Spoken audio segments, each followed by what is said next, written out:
friends, welcome to Samria channel. Hindi Big Boss 18 ஓட full Tamil explanation பார்க்க போறோம். Episode number 38. இன்னைக்கு பாத்தீங்கன்னா நேத்தோட தொடர்ச்சி தான். விவியனோட வந்து கஷிஷ் சண்டை போட்டாங்கல்ல, அதோட எக்ஸ்பிளனேஷனை தான் வந்துட்டு இவர் கொடுத்துட்டு இருக்காரு விவியன் இப்போ ஷில்பா கிட்ட. விவியன் என்ன சொல்றாருன்னா, வந்து ஒரு 2 குட்டி பசங்க வந்திருக்காங்க இல்லையா அப்படின்ட்டு இந்த திக்விஜயையும் கஷிஷையும் சொல்றாங்க. இந்த கஷிஷ் பொண்ணு என்ன என்கிட்ட வந்து அவ்வளோ எகிரி பேசுது. நான் என்ன சொன்னேன் அவங்க கிட்ட, வெறும் காஃபி குடிச்சு 3 வாரம் ஆகுதுன்னு தான் சொன்னேன். அதுக்குள்ள வந்து நான் எகிரி பேசுறேன் அப்படின்னு சொல்லிட்டு என்கிட்ட வந்து சண்டை போடுறாங்க. டோனை அமுத்தி பேசுங்க, சத்தமா வாய்ஸ் ரைஸ் பண்ணாதீங்கன்னு சொல்றாங்க. என் டோன் ஏதாவது மாறுச்சா? அவங்க டோன் தான் வந்து ரொம்ப ஹையா இருந்தது. அவங்க தான் கத்தி பேசினாங்க. இந்த கஷிஷ்க்கு வந்து பாருங்க, ஒரு சின்ன கில்ட் கூட இல்ல, அவங்களால தான் காஃபி போச்சு, அதை பத்தின ஒரு சின்ன கில்ட் கூட இல்ல அப்படின்னு சொல்லிட்டு விவியன் வந்து ஷில்பா கிட்ட சொல்லிட்டு இருக்காங்க. முக்கியமான விஷயம் என்னன்னா, எதுக்காக என்கிட்ட கஷிஷ் வந்து சண்டை போடுறாங்கன்னா, ஃபுட்டேஜ்காகவும் ஸ்கிரீன் டைம்காகவும் தான். என்கிட்ட சண்டை போட்டா அவங்க நல்லா வெளியில தெரிவாங்க அப்படின்றதுக்காக தான் வந்து இந்த கஷிஷ் வந்து இப்படி பண்றாங்க அப்படின்ற மாதிரி விவியன் ஷில்பா கிட்ட சொல்லிட்டு இருக்காங்க. அது மட்டும் இல்லாம நம்ம இண்டஸ்ட்ரியில எவ்வளவு நாள் இருக்கோம், நம்மளுக்கு தெரியாதா யாரு ரியல் யாரு ஃபேக்குன்னு சொல்லிட்டு, ரியலா யார் ஆக்ட் பண்றா யார் ஃபேக்கா ஆக்ட் பண்றா நம்மளால கண்டுபிடிக்க முடியும்ல அப்படின்ற மாதிரி ஷில்பா மேம் கிட்ட விவியன் வந்து பேசிட்டு இருக்காரு.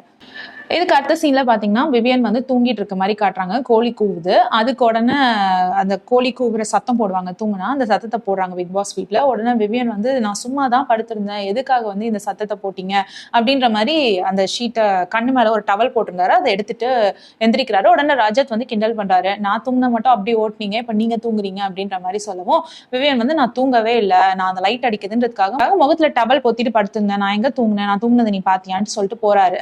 ரஜத்துக்கு வந்து கொஞ்சம் சுற்றுன்னு அது காரணம். நீங்க என்ன சொல்றாருன்னா, இவன் விவியன் கொஞ்சம் வந்து எல்லாரையும் நோண்டி விட்டுட்டு போயிடுவான், அதாவது போக் பண்ணி விட்டுட்டு போயிடுவான், அதுதான் நம்மளுக்கு வந்து ட்ரிகர் ஆயிடும், அந்த போக்கிங் வந்து நம்மளுக்கு ட்ரிகர் ஆகி நம்மளுக்கு சண்டை போடணும்னு தோணும், ஆனா அவன் பாட்டுக்கு நடந்து போயிடுவான், இவனை எனக்கு போக் பண்ண ரொம்ப நேரம் ஆகாது, ஆனா நான் அதை பண்ண மாட்டேன் அப்படின்ற மாதிரி கரண் சொல்லுவோம். ரஜத் வந்து எதுக்கு இவரை நம்ம போக் பண்ணாம விடணும், இவர் போய் நோண்டுவோம் அப்படின்னு சொல்லிட்டு அந்த சண்டையை டிராக் பண்றதுக்காக விவியன் கிட்ட போறாரு. விஜத் வந்து நீ தூங்கின தானே அப்படின்னு சண்டை போடுறாரு. அப்போ விவியன் வந்துட்டு நான் தூங்கவே இல்லை பகாஜி, நான் தூங்கினேனா அப்படின்ற மாதிரி அவர்கிட்ட கேட்கிறாரு.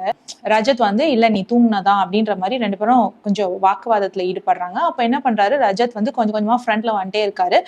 விவியனும் எந்திரிச்சு நின்ட்டாரு. அவரை போக விடாம பிளாக் பண்ணிட்டு ஃப்ரண்ட்ல வந்துட்டே இருந்தாரு. அதாவது விவியனுக்கு ரொம்ப க்ளோஸரா வந்து நின்று பேசிட்டு இருந்தாரு. அப்போ விவியன் சொன்னாரு, இவ்வளவு க்ளோஸா வந்து பேசாத, எது பேசிட்டு இருந்தாலும் கொஞ்சம் தூரமா வந்து பேசினா, இல்ல நான் அப்படிதான் வருவேன் வருவாரு. ஒரு சீனுக்கு அப்புறம் வந்து 2 பேரும் ரொம்ப க்ளோஸ்ல வந்துருவாங்க. அப்போ வந்து விவியன் சொல்லுவாரு, சரி இவ்வளவு கிட்ட வந்துட்டல, இனிமே காதுல சொல்லு அப்படின்னு அப்படி காதை கொடுப்பாரு. அதுக்குள்ள எல்லாரும் வந்து சண்டை நடந்துற போது ஸ்ருதிகா சாஹத் எல்லாரும் வந்து பிரிச்சு விட்டுருவாங்க. சாஹத் சொல்லிட்டே வருவாங்க, இந்த ரஜத்துக்கு வந்து சண்டை போடனா தூக்கமே வராது அப்படின்னு சொல்லிட்டு பிரிச்சு விடுறதுக்காக வீடு எல்லாமே வந்துடும். ஸோ அதே மாதிரி பிரிச்சும் விட்டுருவாங்க. போகும்போது பாத்தீங்கன்னா ரஜத் வந்து இப்படி ஷோல்டர்ல ஒரு பேட் பண்ணிட்டு போயிடுவாரு. அடுத்த சீன்ல பாத்தீங்கன்னா ஸ்ருதிகா வந்து திக்விஜய் கிட்ட பேசிட்டு இருப்பாங்க.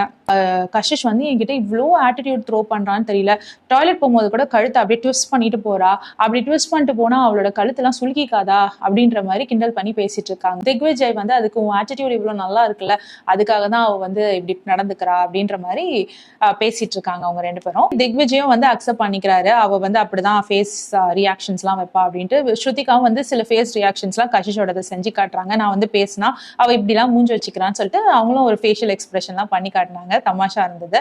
திரும்பி வந்து விவியன் என்ன சொல்லிட்டு போறாருன்னா ரஜத் கிட்ட, நீ வந்து இந்த மாதிரி பேசும்போது அவ்வளவு கிட்ட வந்து பேசாத, அதே மாதிரி வந்து நான் தொட்டுலாம் பேசாத, அது எனக்கு பிடிக்கல அப்படின்ற மாதிரி சொல்லவும் ரஜத் வந்து நான் ட்ரை பண்றேன், ஆனா பிரச்சனைன்னு வந்துச்சுன்னா எனக்கு தெரியாது, நான் இப்ப கூட உன்னை தொட்டு பேசுவேன் அப்படின்ற மாதிரி சொல்றாரு. உடனே ஸ்ருதிகா வந்து இது தப்பு ரஜத், இப்படி சொல்லாதீங்க அப்படின்ற மாதிரி சொல்றாங்க. அடுத்த சீன்ல பாத்தீங்கன்னா திக்விஜயோட ரஜத் உட்காந்து பேசிட்டு இருக்காரு. அப்ப ரஜத் வந்து ஸ்ருதிகா வந்து சென்சே இல்ல அப்படின்ற அவர் கமெண்ட் வந்து பாஸ் பண்ணிட்டு இருக்காரு. அப்போ பின்னாடி வந்து சாஹத் வந்து அப்படின்னு பயமுத்துவோம், அவர் பயந்து எந்திரிச்சு நின்னுறாரு. உள்ள பாத்தீங்கன்னா ஷில்பா விவியன் கரண் எல்லாம் பேசிட்டு இருக்காங்க. வந்து கரண் அப்படின்னு கூப்பிடுறதுக்கு பதிலா விவியன் அப்படின்னு கூப்பிட வந்துடுறாங்க. அதனால வந்துட்டு அங்க எல்லாரும் சிரிக்கிறாங்க. அப்போ கரண் சொல்றாரு, நீங்க வந்து தெரியாம கூட வந்துட்டு விவியன் நேம் மாத்தி கூட கூப்பிடுவீங்களே தவிர, ஆனா டைம் காட் இதெல்லாம் வந்து சொல்லவே மாட்டீங்க, அப்படியே சொல்லிட்டாலும் வந்து ஐயோ டைம் காட் சொல்லிட்டுமே அப்படின்னு கண்ணத்துல போட்டுப்பீங்க அப்படின்ற மாதிரி கிண்டல் பண்ணி பேசிட்டு இருக்காங்க. அதே டைமுக்கு சும்மா வந்து சொல்றாங்க, இந்த மாதிரி நான் இனிமே வீட்டு வேலையே செய்ய மாட்டேன், இனிமே வந்து என்னோட வேலையை வந்து ஒப்பீனியன் சொல்றது, எல்லாரோடய சண்டை போட போறேன், எல்லாரோட பிசினஸ்லயும் வந்து நான் மூக்கு நுழைக்க போறேன் தேவையில்லாம அப்படின்னு சொல்லவும் விவியன் வந்து உனக்கு ஒரு 2 மணி நேரம் வேலை கொடுக்கலனாலே நீ போய் செவுத்துல முட்டிப்ப, எனக்கு ஏதாவது வேலை கொடுங்கன்னு சொல்லிட்டு அந்த மாதிரியான ஆளு நீ, உன்னால வேலை செய்யாம இருக்கவே முடியாது அப்படின்னு கிண்டல் பண்றாங்க. அடுத்த சீன்ல பாத்தீங்கன்னா ஸ்ருதிகா வந்து அவங்க தம்பியை பத்தி பேசிட்டு இருக்காங்க. அவங்க ஏற்கனவே வந்து தம்பியை பத்தி பயங்கரமா டேமேஜ் பண்ணி விட்டுருந்தாங்க.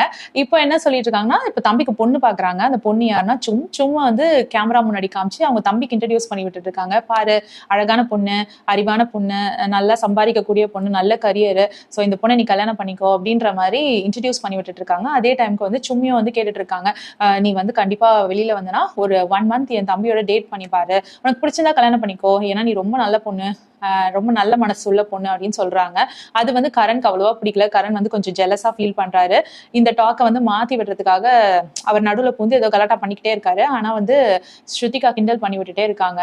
ஸ்ருதிகா வந்து சும்மா பார்த்து, நீ பாய் சொல்லு, கரனுக்கு பாய் சொல்லு, பாய் கரண் அப்படி சொல்லிட்டு அந்த மாதிரி கிண்டல் பண்ணி ஓட்டிக்கிட்டே இருக்காங்க. சும்மா ஒரு டைமுக்கு மேல சொல்லிடுறாங்க, ஓகே ஃபைன், நான் வெளியில வந்து உன் தம்பியோட டேட் பண்ணி பாக்குறேன் 1 month அப்படின்ற மாதிரி சும்மா சொல்லிடுறாங்க. இதை வந்து ஷில்பா மேம் எங்கேயோ வந்து கேட்டிருக்காங்க. இது வந்து பெட்ல வந்து இவங்க 3 பேர் உட்காந்து பேசும்போது ஷில்பா மேம் எடுத்து விடுறாங்க, என்ன இந்த மாதிரி ஒரு டாக்ஸ் போயிட்டு இருக்கு, நீ வந்து ஸ்ருதிகாவோட தம்பி எல்லாம் கல்யாணம் பண்ணிக்கிட்டோம்னா நான் அந்த கல்யாணத்துக்கே வரமாட்டேன் அப்படின்ற மாதிரி சொல்றாங்க. அது உடனே கரண் வந்து எந்த விதத்துல இந்த கரண் குறைஞ்சிட்டான்ற மாதிரி கரணோட அவங்க சேர்த்து வச்சு பேசுறாங்க. அப்போ கரணை வந்து ப்ரப்போஸ் பண்ற மாதிரி கிட்ட வந்து கேட்பாங்க, நீ எதுக்கு உன்னை வந்து அக்செப்ட் பண்ணிக்கணும் அப்படின்ற மாதிரி கேட்பாங்க. அதுக்கு வந்து கரண் சொல்வாரு, நீ கூட இருந்தனா ஒவ்வொரு மொமெண்ட்டும் வந்து சந்தோஷமா இருப்ப அப்படின்னு சொல்லுவாருங்க. ஸோ இந்த மாதிரி ப்ரப்போசல் மாதிரி போயிட்டு இருக்கோம். ஷில்பா மேம் சொல்லுவாங்க, இந்த தடவை இவங்க 2 பேர் நாமினேஷன்ல இருக்காங்க, சும்மும் கரணும் நாமினேஷன்ல இருப்பாங்க. ஸோ அவங்க என்ன சொல்லுவாங்கன்னா, நீங்க என் பர்த்டே வரைக்குமாவது இருக்கணும் நீங்க 2 பேரும் அப்படின்னு சொல்லிட்டு திடீர்னு அழ ஆரம்பிச்சிருவாங்க. ஏன்னா அவங்க நாமினேஷன்ல இருக்கிறதுனால போயிட்டாங்கன்னா என்ன பண்றது இந்த வாரம்ன்றதுனால அப்படியே கொஞ்சம் அழுறாங்க. ஸோ அந்த சீன் அங்கே முடியுது.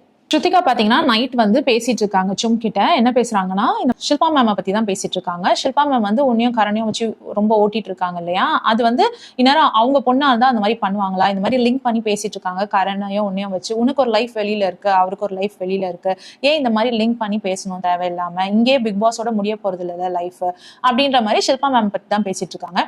அந்த சைட்ல பாத்தீங்கன்னா ஷில்பா மேமும் கரணும் பேசிட்டு இருக்காங்க. அப்பவும் வந்து அவங்க ஸ்ருதிகாவை பத்தி தான் சொல்றாங்க. அதாவது என்னன்னா, இந்த பொண்ணு அந்த டீம்ல சும்மா போய் உட்காந்து பேசிட்டு வருது. இந்த டாஸ்க்ல கூட பார்த்தோம்னா ஸ்ருதிகா வந்து அந்த சைட் போய் உட்கார்ந்தாங்க. திக்விஜய் கூட நீ இருந்த சைடுக்கு கூப்பிட்டாப்ல, ஆனா ஸ்ருதிகா வரமாட்டேன்னு சொல்லிட்டாங்க அப்படின்னு சொல்லவும் கரண் வந்து உடனே சொல்றாரு, நீங்க கூட தான் 2 பக்கமும் போயிட்டு வரீங்க அப்படின்றாங்க. நான் யார் பக்கமும் இல்ல, நான் தனியா இருக்கேன் அப்படின்ற மாதிரி சொல்றாங்க. யாருக்காகவும் நான் இல்லை அப்படின்ற மாதிரி சொல்றாங்க. அதுக்கு கரண் வந்து, இல்லையே நீங்க அந்த சைடு நிறைய பண்றீங்க, விவியனுக்குலாம் நீங்க டைம் கார்டு பதவி கொடுத்தீங்கன்னு உடனே ஷில்பா மேம், ஐயோ சாமி என்னை விட்டுருப்பா அப்படின்ற மாதிரி சொல்றாங்க. ஸோ இதோட அந்த சீன் முடியுது. சாராவும் ரஜித்தும் பாத்தீங்கன்னா திக்விஜய் பத்தி பேசிட்டு இருக்காங்க. திக்விஜய் வந்து ஸ்ருதிகாவோட இருக்கிறது வந்து ஸ்கிரீன் டைம்காக. அவங்க அம்மா வந்து சொல்லியிருக்காங்களாம், ஸ்கிரீன் டைம் வந்து ஸ்ருதிகாவுக்கு ஜாஸ்தியா இருக்கு, அதனால நீ அவளோட இருன்ற மாதிரி. அதனாலதான் திக்விஜய் அவங்க கூட இருக்கிறதா சொல்றாங்க. அடுத்த நாள் பாத்தீங்கன்னா மார்னிங் வேக்கப் எல்லாரும் வந்து மார்னிங் அந்த பிக் பாஸ் சாங்க்கு டான்ஸ் ஆன பிறகு ஸ்ருதிகா கரண் வந்து ஒரு இடத்துல நின்று பேசிட்டு இருக்காங்க. திக்விஜயும் அங்க இருக்காரு. கரண் வந்து ஸ்ருதிகா கிட்ட சொல்றாரு, நீ வந்து இந்த மாதிரி உன் தம்பிக்கு பேசி முடிக்க பாக்குற இல்லையா, சும்மா ட்ரை பண்ற இல்லையா அப்படின்னு சொல்லிட்டு, ஆனா நீ வந்து சும்மா அந்த பக்கம் போயிட்டு வர, அவினாஷ் டீமுக்கு சும்மா பேச போயிட்டு வரேன்னு உடனே அதுக்கு ஸ்ருதிகா, ஆமா அது வந்து என்ன ரீசன்னா, இங்க வந்து ஷில்பா மேம் இருப்பாங்க, எனக்கு கம்ஃபர்டபுளா இல்லை, நான் போயிட்டு வரேன் அப்படின்ற மாதிரி சொல்றாங்க. கரணும் சும்மா வந்து இதுதான் சாக்குன்னு சொல்லிட்டு, நீ சும்மா அங்க போய் டைம் ஸ்பெண்ட் பண்ற, நீ இந்த குரூப்ல இல்ல, அதனால உன் தம்பியோட வந்து டேட்டிங் கேன்சல் அப்படின்னு சொல்றாங்க. கரண் அப்படி சொல்றாரு. சொன்னோன்னு சும்மா வந்து என்ன சும்மா அக்செப்டடான்னு சொல்ல, ஆமா கேன்சல் அப்படின்னு சொல்லிட்டு போறாங்க. ஸோ உள்ள போயிட்டு என்ன பண்றாங்க, போயிட்டு ஷில்பா கிட்ட போய் சொல்றாங்க, ஷில்பா மேம் கிட்ட போய் கிச்சன்ல சொல்றாங்க, நான் வந்து கேன்சல் பண்ணிட்டேன், நான் போக போறது இல்ல, ஸ்ருதிகாவோட தம்பியோட டேட்டிங் போக போறது இல்லைன்னு சொன்னோன்னு ஷில்பா மேம் ஜாலின்ற மாதிரி கட்டி பிடிச்சி டான்ஸ் ஆடுறாங்க.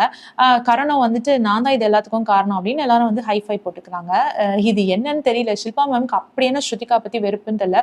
ஸ்ருதிகாவோட தம்பியோட கல்யாணம் ஆச்சுன்னா அந்த கல்யாணத்துக்கே இவங்க வரமாட்டாங்களாம். இந்த மாதிரிலாம் அவங்க ரொம்ப ஹாஷா பேசிட்டு தான் இருக்காங்க. இந்த மாதிரி சொல்லிட்டு கரண் உள்ள போயிடுறாங்க. அப்போ விவியன் வெளியில இருக்காரு, ஸ்ருதிகாவை கிண்டல் பண்றாரு. ஏன்னா வந்து இப்ப இவங்க டீம்ல வந்து உட்கார்றதுதான் பிரச்சனையா போயிட்டு இருக்கு இல்லையா. சோ இதை வந்து இவங்க 4 பேரும் கேட்டு சிரிச்சிட்டு இருக்காங்க. அந்த டைமுக்கு ஈஷா வந்து ஸ்ருதிகா அப்படி பாஸ் பண்ணும்போது, ஹாய் ஸ்ருதிகா அப்படி சொல்றாங்க.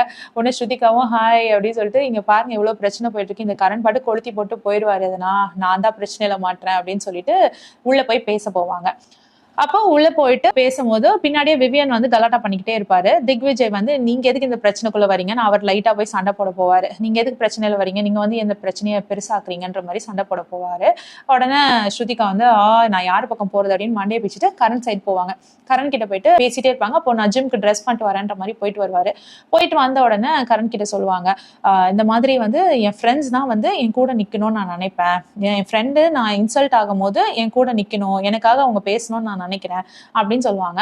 அது கரண் வந்து நான் எப்போ அப்படி பண்ணல அப்படின்னு சொன்னோன்னா ஷில்பா மேம் கிட்ட நான் அன்னைக்கு போய் சாரி சொல்ல போறேன். அப்போ ஷில்பா மேம் பயங்கர ஆட்டிடியூடோட நோ நான் பேச விரும்பல அப்படின்னு என்கிட்ட மூஞ்சில் அடிச்ச மாதிரி சொல்றாங்க. அப்ப நீங்க யாருமே ஒரு வார்த்தை கேட்கல, இதே வந்து நான் பண்ணியிருந்தா சும் வந்து கேட்டிருப்பாங்களா இல்லையான்ற மாதிரி சும் பார்த்து கேட்கறாங்க. உடனே சும் வந்து சொல்றாங்க, அது வந்து உன் பர்செப்ஷன், நான் கேட்டிருப்பேன், நீ எப்படி நினைக்கிற, நான் ஷில்பா மேம் சொல்லியிருந்தாலும் நீ சொல்லியிருந்தாலும் நான் கேட்டிருக்க மாட்டேன். ஏன்னா அந்த இடத்துல வந்து நீங்க 2 பேருமே ஹர்ட் ஆயிருக்கீங்க. அண்ட் இதுல பார்த்தோன்னா ஷில்பா மேம் தான் விக்டம். ஏன்னா நீ ஒழுங்கா ஒரு விஷயம் தெரியாம அதை ஓப்பனா எல்லாரும் முன்னாடியும் சொல்லிட்டேன். அதனால அங்க பார்த்தோன்னா ஷில்பா மேம் தான் விக்டம். அதாவது இந்த அந்த பழைய டாஸ்க்கை பத்தி பேசுறாங்க. அந்த டாஸ்க்ல வந்து சொல்லிட்டாங்க இல்லையா ஸ்ருதிகா, உள்ள ஒரு மாதிரி பேசுறீங்க வெளியில ஒரு மாதிரி பேசுறீங்கன்னு. அப்ப ரோஹித் வந்து இல்ல உள்ள சாரா வந்துகிட்ட ஷில்பா மேம் நீ பண்ண தப்புன்னு சொன்னாங்கன்னு சொல்லி அங்க வந்து அவங்கள ஷில்பா மேம் கரெக்ட்ன்ற மாதிரி சொல்லிட்டாங்களே. ஸோ அதையே பிடிச்சி எல்லாரும் வந்து வம்பு கிழித்துட்டு இருக்காங்க ஸ்ருதிகாவை. ஸோ நீ பண்ணது தப்பு, அதனால ஷில்பா மேம் தான் அங்க விக்டம், அதனால நான் அவங்களுக்கு தான் சப்போர்ட் பண்ணியிருக்கணும் அப்படின்ற மாதிரி சொல்லவும் ஸ்ருதிகாவுக்கு அழுக வந்துருது. யாரும் எனக்கு சப்போர்ட் பண்ணாதீங்கன்ற மாதிரி அழுக வந்துருது.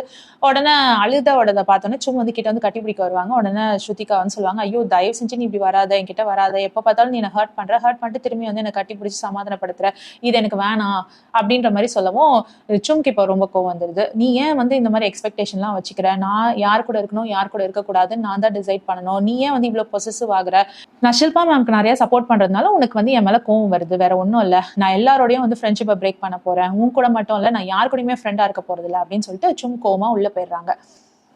உள்ள போயிட்டு அழுறாங்க. உள்ள பாத்தீங்கன்னா அங்க வந்து நம்மளோட ஷில்பா மேம் இருக்காங்க. அப்படியே கட்டி பிடிச்சு ஆறுதல் சொல்ற மாதிரி அங்கேயும் வந்து கொளுத்தி போட்டுட்டு இருக்காங்க ஸ்ருதிகாவை பத்தி தப்பு தப்பா பேசிட்டு. ஸ்ருதிகா வந்து கரண் கிட்ட ரொம்ப கோவமா போயிட்டு பேசுறாங்க, நான் வந்துட்டு ஒவ்வொரு தடவையும் உங்ககிட்ட ஃப்ரெண்ட்ஸ்ன்னு சொல்லி நம்பி வரேன், வரும்போதுதான் என்ன நீங்க இன்சல்ட் பண்ணி அனுப்புறீங்க, நான் இன்சல்ட் வாங்கிட்டு போயிட்டு திரும்ப உங்ககிட்டயே வரேன், ஸோ நான் எதுக்கு சும்மா உங்ககிட்ட வந்துட்டு இருக்கேன், வந்து இன்சல்ட் ஆயிட்டு போறதுக்காக வந்துட்டு இருக்கேன் அப்படின்னு சொல்லிட்டு ஒண்ணு அழ ஆரம்பிச்சிடுறாங்க. கரணை வந்து எக்ஸ்பிளனேஷன்லாம் கொடுக்க விடாம அவங்க வாட்டுக்கு நடந்து போயிடுறாங்க. ஸ்ருதிகா உட்காந்து அழுதுட்டு இருக்காங்க. அவங்களை சுத்தி பாத்தீங்கன்னா திக்விஜய், பகா எல்லாருமே இருக்காங்க, சாரா எல்லாருமே இருக்காங்க. அந்த டைம் வந்து அவங்க எக்ஸ்பிளைன் பண்ணிட்டு இருக்காங்க, இந்த மாதிரி ஷில்பா மேம் நான் சும்மா வந்து என்னோட தம்பியை வச்சு சும் கிட்ட வந்து சொல்லிட்டு இருந்தேன் இல்லையா டேட் பண்ணு அப்படின்னு சொல்லிட்டு. இதை கேட்டுட்டு ஷில்பா மேம் உள்ள போயிட்டு இந்த மாதிரி நடந்தா நான் உன் கல்யாணத்துக்கே வரமாட்டேன், சும் உன்னோட கல்யாணத்துக்கே வரமாட்டேன் அப்படின்ற மாதிரி சொல்றாங்க, இது தப்பு தானே, இது வந்து மார்க் பண்ற மாதிரி இல்லையா அப்படின்னு சொன்ன உடனே எல்லாரும் ஆமா கரெக்ட் தான், அவங்க தப்பா தான் சொல்லியிருக்காங்க, இந்த மாதிரி அவங்க பேசியிருக்க கூடாது அப்படின்னு சொல்றாங்க. மாதிரி அந்த சண்டே ஹீட் ஆஃப் த மொமெண்ட்ல வந்து திக்விஜய் கூப்பிட்டு அட்வைஸ் பண்ற மாதிரி சொல்றாங்க, இந்த பிக் பாஸ்ல வந்து லாயலான ஃப்ரெண்ட்ஸே கிடையாது, ஸோ நீ யாரையுமே வந்து உன் ஃப்ரெண்ட்ஸ்ன்னு நினைக்காத அப்படின்ற மாதிரி சொல்றாங்க. கரண் வந்து பாத்தீங்கன்னா இப்போ சும் கிட்ட போய் பேசிட்டு இருக்காங்க. சும் வந்து ரொம்ப டவுனா இருக்காங்க, தனியாவே உட்காந்துருக்காங்க. அதனால கரண் போய் சும் கிட்ட பேசிட்டு இருக்காங்க. நம்ம 2 பேரும் கிட்டத்தட்ட ஒரே மாதிரி தான் இருக்கும், யார் பக்கம் போறது யார் பக்கம் சாயறதுன்னு தெரியாம, யாரோட சூஸ் பண்றதுன்னு தெரியாம இருக்கும் அப்படின்ற மாதிரி பேசிட்டு இருக்காங்க. அந்த மாதிரி அவங்க பேசிட்டு இருக்கும் போது கரண் திடீர்னு சொல்றாரு, இருந்தாலும் நீ திடீர்னு ஸ்ருதிகாவோட தம்பியை டேட் பண்றேன் அப்படின்னு சொன்னது வந்து எனக்கு கொஞ்சம் ஜெலஸ் ஆயிடுச்சு அப்படி சொன்னோன்னே சும் வந்து இதுதான், இந்த மாதிரி நீங்க பேசுற சில விஷயங்கள் தான் என்ன அன்கம்ஃபர்டபுளா ஆக்குதுன்னு சும் வந்து சிரிச்சுட்டே சொல்றாங்க. இப்போ பிக் பாஸ் வந்து டாஸ்க் ஒன்று தராரு. டாஸ்க் எப்படி அப்படின்னு சொல்லிட்டா, வீட்டுல வந்து மென்ஸ் ஹாஸ்டல் லேடிஸ் ஹாஸ்டல் 2 இருக்கு. அந்த டாஸ்க் பாத்தீங்கன்னா கப்புளா தான் விளையாட முடியும் அப்படின்ற மாதிரி சொல்றாங்க. ஸோ கப்புள் டாஸ்க் அதனால வந்து பேரா உட்காரணும்னு சொல்றாங்க. ஸோ பேர்ல பாத்தீங்கன்னா ரஜத் அண்ட் ஷில்பா ஒரு பேர், ஸ்ருதிகா திக்விஜய் ஒரு பேர், ஆலிஸ் அவினாஷ் ஒரு பேர், ஈஷா விவியன் ஒரு பேர், சும் அண்ட் கரண் ஒரு பேர். இதுதான் வந்து பேரா பிரிஞ்சு உட்காந்துருக்காங்க. இதுல வந்து பேர் கிடைக்காதது யாருன்னு பாத்தீங்கன்னா கஷிஷ் அண்ட் சாஹத், இவங்க 2 பேருக்கு தான் பேர் கிடைக்கல. ஸோ கஷிஷ் அண்ட் சாஹத் வந்து வார்டன் அப்படின்னு டிக்ளேர் பண்ணிடுறாங்க. ஸோ டாஸ்க் எப்படின்னு பார்த்தீங்கன்னா மென்ஸ் ஹாஸ்டல் லேடிஸ் ஹாஸ்டல்னு 2 இருக்கும். ஸோ வந்து மென்ஸ் எல்லாம் வந்துட்டு ஆம்பளைங்களாம் வந்து லேடிஸ் அட்ராக்ட் பண்ற மாதிரி கிஃப்ட் கொடுக்கணும், அங்கிருந்து கத்தணும் அந்த மாதிரி. ஸோ கடைசியா வார்டன் வந்து பார்த்தீங்கன்னா எந்த பேர் வந்து நல்லா லவ் பெர்ஃபார்மன்ஸ் பண்ணாங்களோ அவங்கள வந்து ஒருத்தர் ரிஜெக்ட் பண்ணிட்டு மிச்சம் எல்லாரையும் அனுப்புவாங்க. ஸோ இப்படி ஒருத்தரையும் எலிமினேட் பண்ணிட்டு வருவாங்க. ஸோ இதுதான் வந்து டாஸ்க். இது வந்து ஒரு ஃபன் டாஸ்க் மாதிரி தான். கஷிஷ் அண்ட் சாஹத் தான் வார்டன். ஸோ அவங்க 2 பேர் வந்து ஆல்ரெடி கேம் பிளான் பேசும்போது கஷிஷ் சொல்லுவாங்க, நான் ஃபர்ஸ்ட் ஸ்ருதிகாவை தான் அனுப்ப போறேன், அதை ஸ்ருதிகா திக்விஜய் பேர் தான் வெளியில அனுப்ப போறேன்ற மாதிரி சொல்லுவாங்க. ஆனா ஸ்ருதிகா வந்து சாஹத் கிட்ட கேட்பாங்க, கஷிஷ் ஆல்ரெடி என் மேல கோவமா இருக்கா, அதனால என்னதான் ஃபர்ஸ்ட் அனுப்புவான்னு எனக்கு தெரியும், ஆனா நீ தயவு செஞ்சு எங்களை ஃபர்ஸ்ட் ஒரு ரவுண்டுக்கு மட்டும் போக விட்டுரு அப்படின்ற மாதிரி கேட்கறாங்க. அதுக்கு ரீசன் பாத்தீங்கன்னா இதுல இருந்து செலக்ட் பண்ணி அனுப்புறவங்க உள்ள போய் பார்ட்டி பண்ணலாம். அந்த பார்ட்டி ரூம்ல வந்து நிறைய ஃபுட் ஐட்டம்ஸ் இருக்கு. Sandwich, cup cake, chips, popcorn, marshmallow, இந்த மாதிரி ஐட்டம்ஸ்லாம் இருக்கு. இதெல்லாம் ரொம்ப நாள் கழிச்சு அவங்க பாக்குறதுனால எதுக்கு அனுப்புறனாலும் என்ன அதுக்கு மட்டும் அனுப்பிச்சுது அப்படின்ற மாதிரி கேட்குறாங்க. ஸோ சாஹத்தும் வந்து போயிட்டு கஷிஷ் கிட்ட சொல்றாங்க, ஸோ ஃபர்ஸ்ட் டைம் மட்டும் அவங்கள ரிஜெக்ட் பண்ணிடாத, அதுக்கப்புறம் வேணா பண்ணலாம் அப்படின்ற மாதிரி சொல்றாங்க. ஓகே ஃபைன் அப்படின்னு கஷிஷும் சொல்றாங்க. ஸோ இந்த மாதிரி டாஸ்க் நடக்குது. ஃபர்ஸ்ட் எந்த பேரை ரிஜெக்ட் பண்றாங்கன்னா விவியன் அண்ட் ஈஷா பேரை வந்து ரிஜெக்ட் பண்றாங்க, நீங்க போகக்கூடாதுன்னு சொல்லிட்டு மிச்சவங்களெல்லாம் பார்ட்டி பண்ண விடுறாங்க. அடுத்த ரவுண்ட்ல பாத்தீங்கன்னா பகான் சாராவை வந்து ரிஜெக்ட் பண்றாங்க, மிச்சவங்களெல்லாம் உள்ள அனுப்புறாங்க. அடுத்த தேர்ட் ரவுண்ட்ல தான் பாத்தீங்கன்னா ஸ்ருதிகா அண்ட் திக்விஜய் வந்து ஸ்டாப் பண்றாங்க, நீங்க போகக்கூடாதுன்னு சொல்லிட்டு. அதுக்கு ரீசன் என்ன கொடுக்குறாங்க கஷிஷ் அப்படின்னு பாத்தீங்கன்னா, லாஸ்டா அந்த நாமினேஷன் டாஸ்க்ல வந்து நீங்க வந்து என்ன ரொம்ப என்னோட பாடி லாங்குவேஜ், என்னோட ஆட்டிடியூட்லாம் வச்சு ரொம்ப பேசுனீங்க, என்ன மாதிரியே வந்து ஆக்ட் எல்லாம் பண்ணி காட்டினீங்க, அது வந்து என்ன ரொம்ப டீமீன் பண்ண மாதிரி இருந்தது. ஸோ அதுக்காகவே வந்து உங்களை நான் வந்து ரிஜெக்ட் பண்றேன் அப்படின்ற மாதிரி இந்த ரீசனை கொடுக்குறாங்க. இந்த டாஸ்க் வேற, அந்த டாஸ்க் வேற. அந்த டாஸ்கோட பகையை கொண்டு வந்து இதுல காட்டுறாங்க கஷிஷ். இது ரைட்டே கிடையாது, கரெக்டான ஜட்ஜ்மெண்ட்டும் கிடையாது.